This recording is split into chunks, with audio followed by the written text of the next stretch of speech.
Greetings everyone, and welcome to this week's edition of Ask Shane Anything right here on Sifted Games at Sifted.net. I hope that you are having a better week than I am.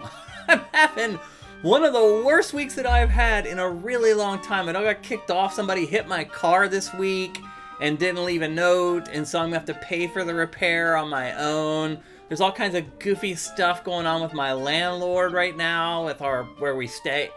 It's been a terrible week, but I do love doing this show. So here's a little ray of light to brighten my day and my week. I hope it does the same for you. This show happens because a bunch of you guys are very awesome and very generous, and you're pledging at $7 or more per month at patreon.com/sifted. That's the Ask Shane tier, and that's why this show happens, because y'all like it, and I like doing it, and I appreciate it very much. That said, I appreciate all our patrons, whether you're pledging $1 or whatever. It's all good. Even if you're not a patron and you just like this show, like you should do right now, and share this show like you should do right now, all of it makes a difference. All of it makes things better. All of it will hopefully make my week better. Okay, our first question for this week's episode comes from Bachby. Recently, Sony shared that it won't discuss the PlayStation 6 until 2028. How much of this decision is a result of Sony wanting to avoid a potential tariff situation that could spike the cost of the console to $1,000 or more? Or could it be poor PS5 Pro sales, complaints about the Switch 2 price, etc.? What kind of console would release in 2028 or later for the usual $500? Okay, Bachby, I think you have your finger on the pulse pretty well here as far as what's going on.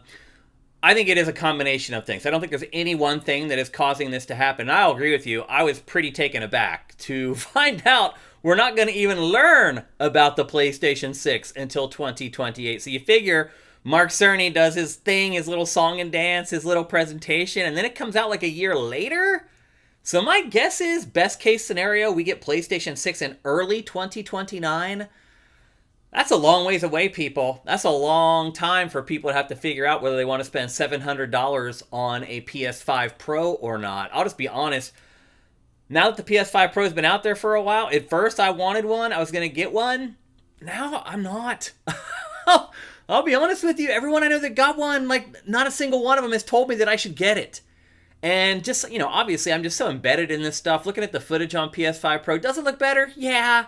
Am I the only person who can see it? Probably. I mean, when I say me, I mean like us, people who really love games, like the people on Sifted. Like, can my friends from college in Philadelphia see the difference? I don't think they can. And I think that's why the PS5 Pro is selling really poorly. So, in all honesty, I do think that the PS5 Pro might be the biggest reason that they're not going to talk PS6 until 2028 for two different reasons. For one, PlayStation spent a ton of money developing the PS5 Pro. I know you're sitting there right now, you're like, but Shane, it's just a PS5 but more powerful. They still have to go through the process of designing that console. It costs a lot of money, believe it or not. Then you have to set up assembly lines to actually create the console. And my guess is PlayStation probably built a ton of them thinking it would sell better than it did, and there's probably a ton of PS5 Pros just sitting in warehouses right now. So, truth of the matter is that the PS5 Pro probably is the linchpin to the PS6, unfortunately, and because it's not selling, Sony's probably not inclined to move on from it too quickly. It still needs to recoup that R&D investment, all the setting up of the lines to build the thing.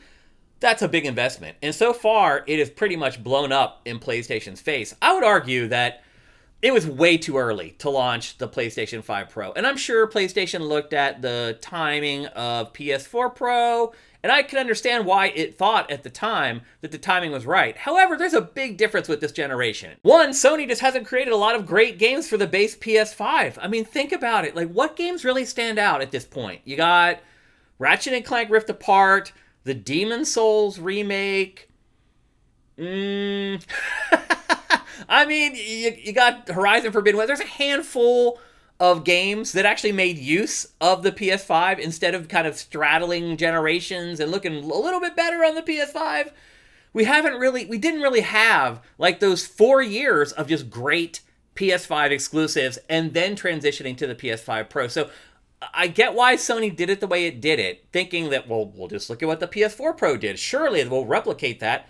Times are different. So I think that, yes, A big portion of the problem is the PS5 Pro. Both the fact that they've released it probably a little too early and no one's buying it, and then two, how much money Sony has invested in the PS5 Pro. It needs to get the payback for that investment. So I think that's part of it. Now, to the first part of your question, tariffs and stuff like that. Absolutely. If you're an Asian company right now and you're not thinking about Trump's tariffs when you're doing stuff, you're an idiot. You absolutely have to. Nintendo masterfully navigated Trump's tariffs for Switch 2's launch because Nintendo, don't forget, Trump kind of screwed over Japan in his first administration. So a lot of Japanese companies were already on guard about this stuff before he even started slapping these dumb tariffs all over the place.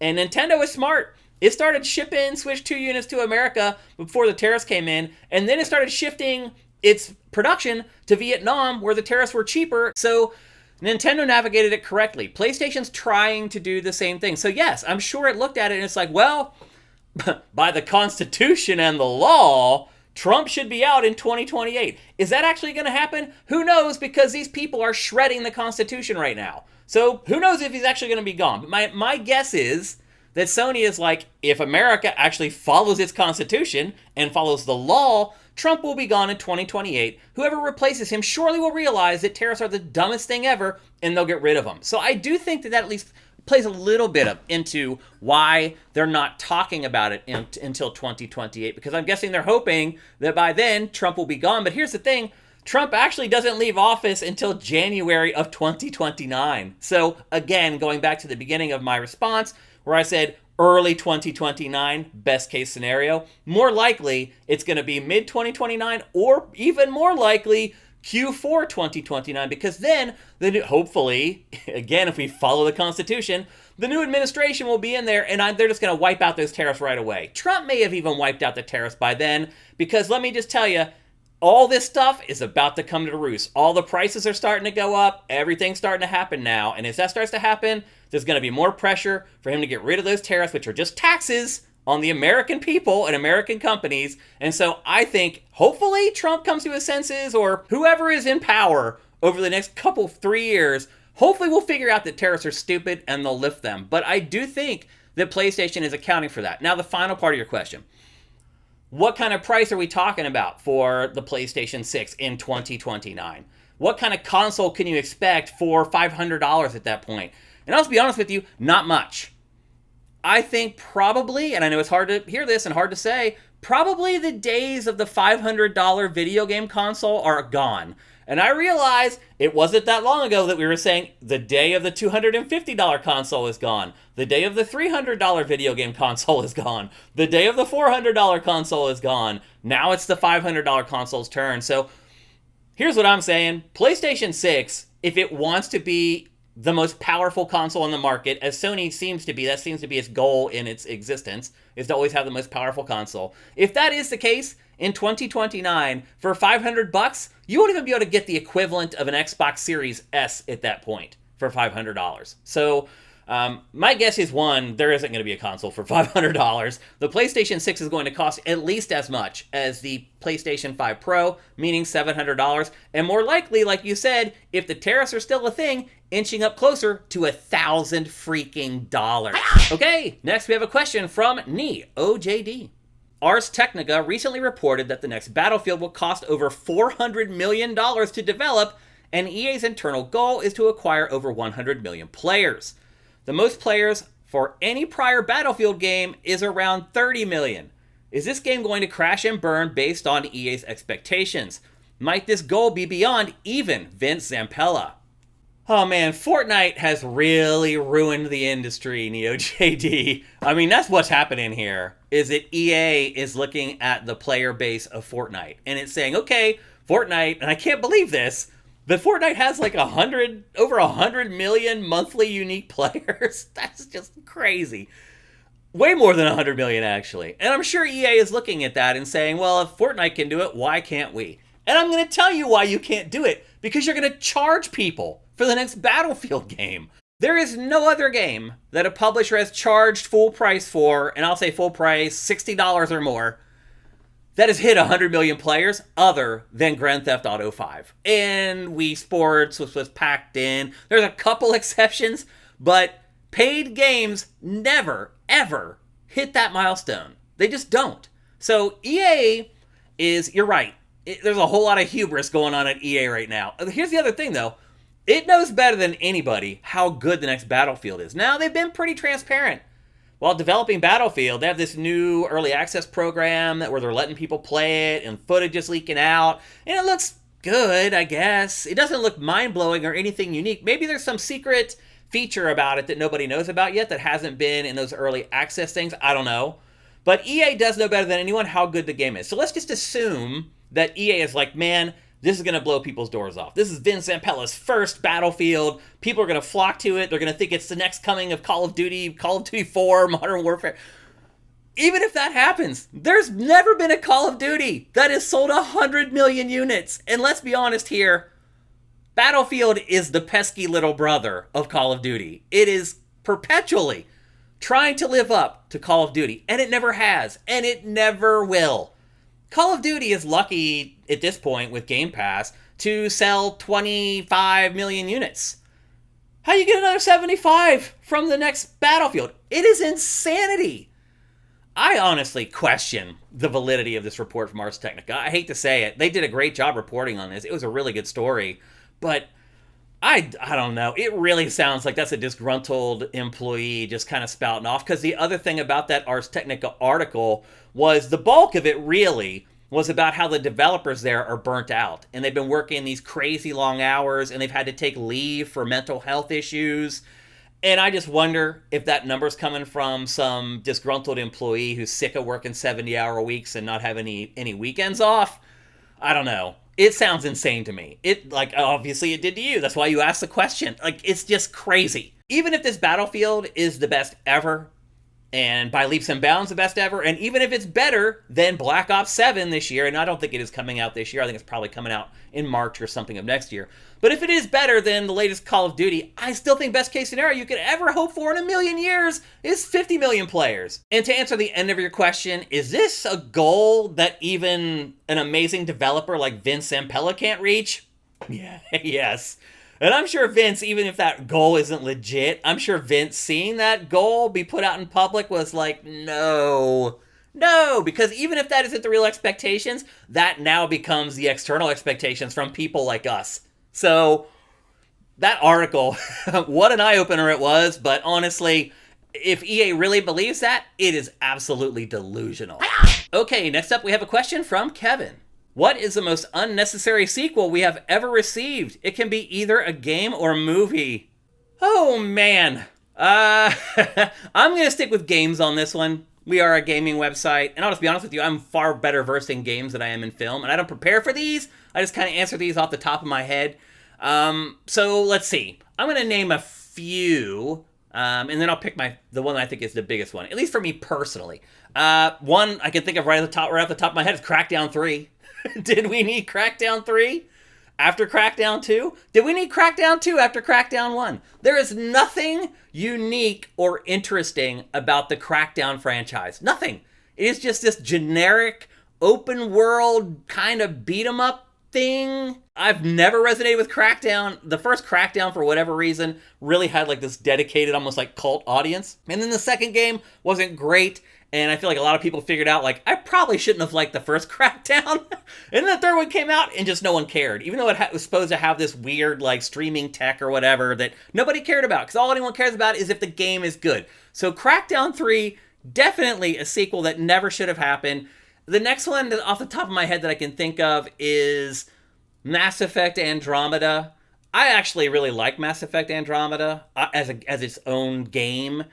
As an entry in the Mass Effect franchise, though, not so much. Like, I think it's a great sci-fi third-person shooter. I really enjoyed playing it. But as the follow-up to the Mass Effect trilogy, for most players and fans, it was a huge disappointment. And so, was it necessary to kind of split her off and do this thing that wasn't Mass Effect 4 and a side story? No, it definitely was not. It did not sell well. Since then, BioWare has been in like a death spiral. Now the next Mass Effect is like its last chance to survive. So even though I really enjoyed Mass Effect Andromeda, agree that it wasn't a great Mass Effect game.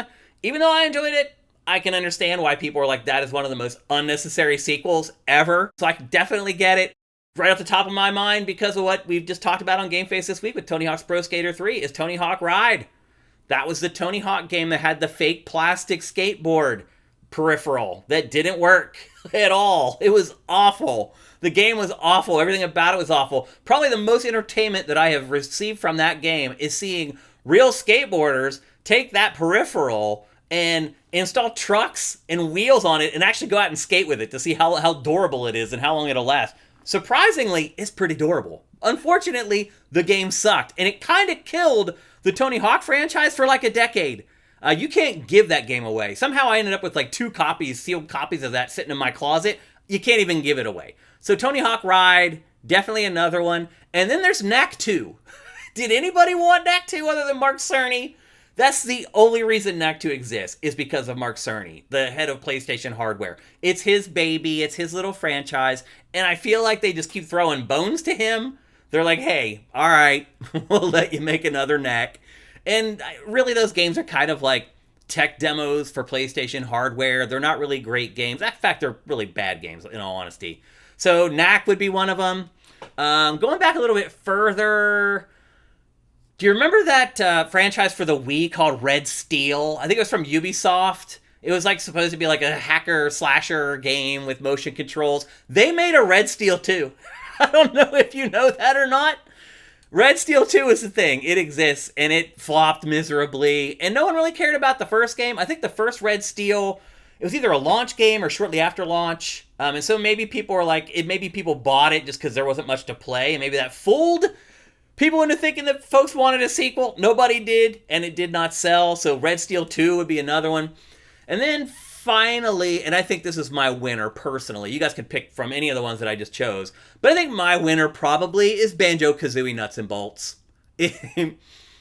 That game infuriates me because it literally ended one of my favorite franchises. We waited so long for Banjo 3E. Like, if you got into the whole stop and swap thing in the original Banjo games on N64, where you're supposed to be able to, like, save this information on your cart, and then it goes forward into the next game, and at the end of Banjo 2E, there's a tease for Banjo 3E, which we still have never got because of Banjo-Kazooie Nuts and Bolts. Who could have ever thought that trashing one of the industry's most popular 3D platformers in favor of something where you're snapping together contraptions would not do well and would piss off fans? I have no idea what Microsoft was thinking, or Rare, for that matter, when they decided to work on Banjo-Kazooie Nuts and Bolts. I don't know how they got halfway into the game's development and weren't like, what the hell are we doing? This thing's a piece of trash. That game is trash. And it trashed a great franchise. We're still waiting for Banjo 3E. We may never get it. So, in my opinion, the most needless sequel ever was Banjo-Kazooie Nuts and Bolts. It literally killed one of my favorite video game franchises. Okay, our last question for this week's episode comes from Mermelson. I was wondering about how games journalists gather information. Do you have specific websites that you frequently visit, or is the information scattered around? Do you have group chats with other journalists that you can ask about topics and sales data or confirm information? How has this changed moving from game trailers to Sifted? Mermelson, I can't believe you asked this question on Sifted.net. Because that's the answer to your question. It's Sifted. I don't know if people realize what we do here at Sifted. Like, I feel like I've explained it a bunch of times what it's like actually working on the site, but like, we have this admin, which is this back-end thing that we built custom, that pulls in the feeds of every gaming website and YouTube channel out there.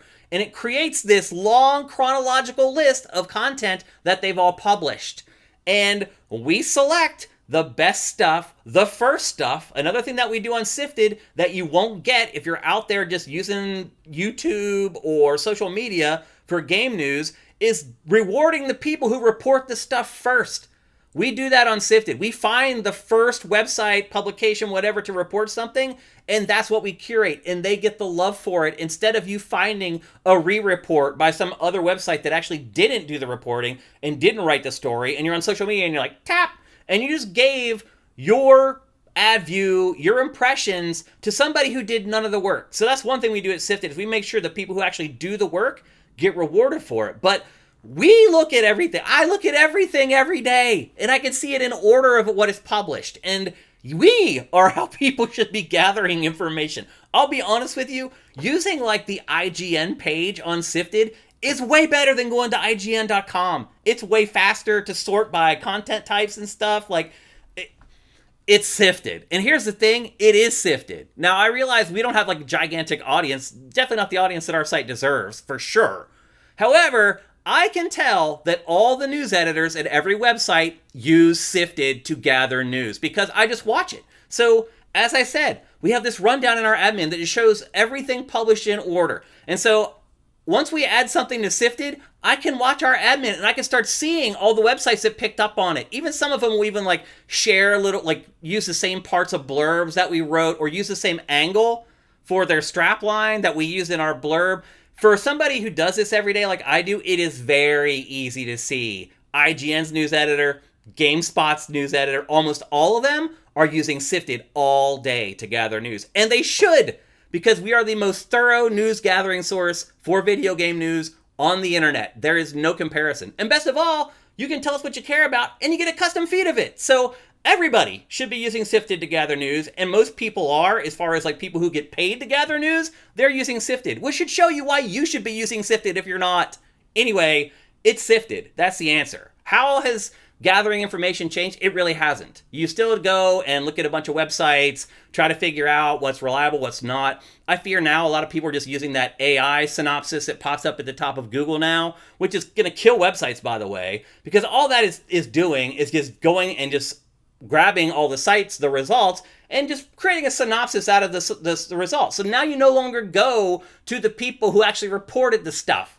You just look at that little AI summary at the top, and for most people that's good enough. It's not good enough. That stuff is wrong all the time still.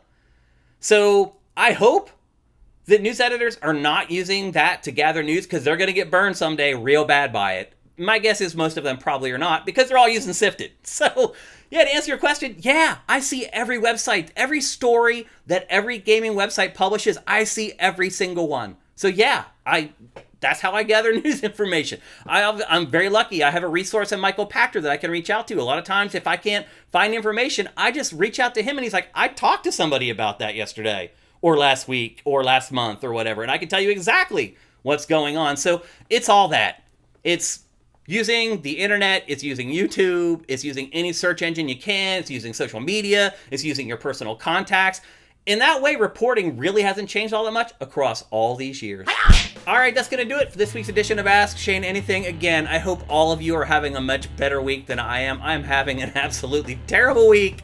This show did perk me up a little bit. I hope it did the same for you. Big thanks to anybody who's pledging anything at patreon.com/sifted for just $5 a month. You get all our content early. Still probably the best deal in gaming Patreons. We'd really appreciate it if you could pop over there and help us out if you can. And maybe while you're there, think about that Ask Shane tier at $7 a month to make sure this show keeps happening. And to make sure it keeps happening, head to sifted.net. In the header there, click on it, go to our forums, ask me a question. Right now we have 0 questions for next week's episode. So if I don't get any questions, there's going to be no show next week. So get on over there and ask me some. Have yourselves a great week. And remember, sleep is for the dead. Play games instead.